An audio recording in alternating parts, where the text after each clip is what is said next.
এই বাজনাটা জীবনে কেরো আনন্দ আর কেরো 1 সেকেন্ডের জন্য ক্ষতিকর। এই বাজনা জীবন কাউকে ধ্বংস করে, আবার এই বাজনা কাউকে রক্ষা করে।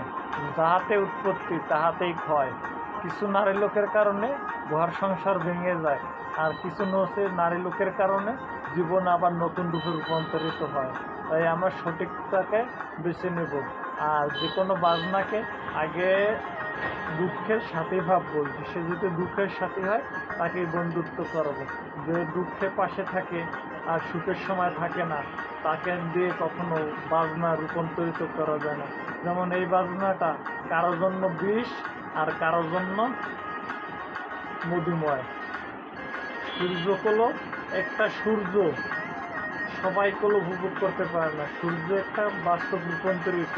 এই সূর্য কারো জীবনে পড়লে সে আলোকিত হয়, আর কারো জীবনে সূর্যটা পড়লে সে দুঃখের মায়া জ্বলে। কারণ সূর্যর যে তাপ, সে যে পরিপূর্ণ একটা তাপ, সেটা সে রূপান্তরিত করতে পারে না। সূর্যের তাপ দেখলে অনেকে হিংসা লাগে, মায়া লাগে, কষ্ট লাগে, আর অনেকের দুঃখ লাগে। আর সূর্যের তাপে অনেকে রূপান্তরিত করলে তার মনে যতই দুঃখ আর কষ্ট থাকুক না কেন, সে মানুষের পাশে থাকে।